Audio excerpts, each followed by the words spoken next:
Trending at tinutukan ng marami ang finale ngayong gabi ng Can't Buy Me Love. Ang ilan sa cast napapost pa ng throwback pictures para mamaalam sa hit serye. Panoorin natin yan. Literal na priceless ang bawat eksena sa finale episode ng hit na Star Creative series na Can't Buy Me Love. Sa hinaba-haba ng pinagdaanan ng Bingling, played by Donnie Pangilinan at Bel Mariano, sa simbahan din ang kanilang ending.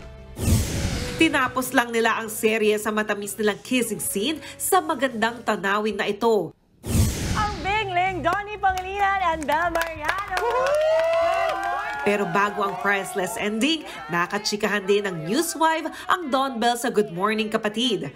Ang studio napuno ng kanilang fans. At home ang Don Bell, kaya naman natural lang na lumabas ang kanilang kakulitan. Bukod sa Don Bell, marami ring kinilig sa instant hit na tambalang Snow Rain played by Anthony Jennings at Maris Racal.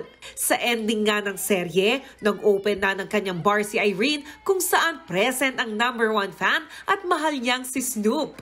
My thoughts, my knees, my shoulder, my head.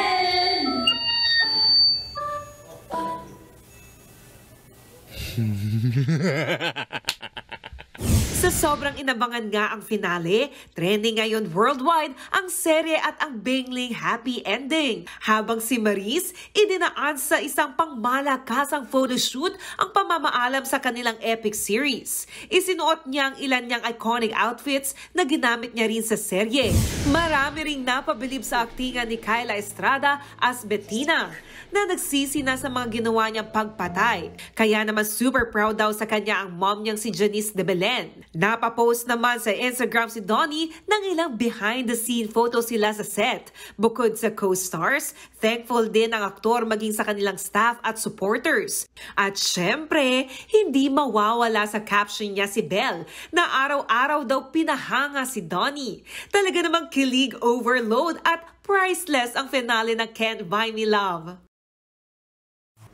Mga kapatid, Jania Lipon po, laging maging updated sa latest sa entertainment and lifestyle para maging una sa balitaan. Bisitahin at mag-subscribe na sa social media pages ng News 5.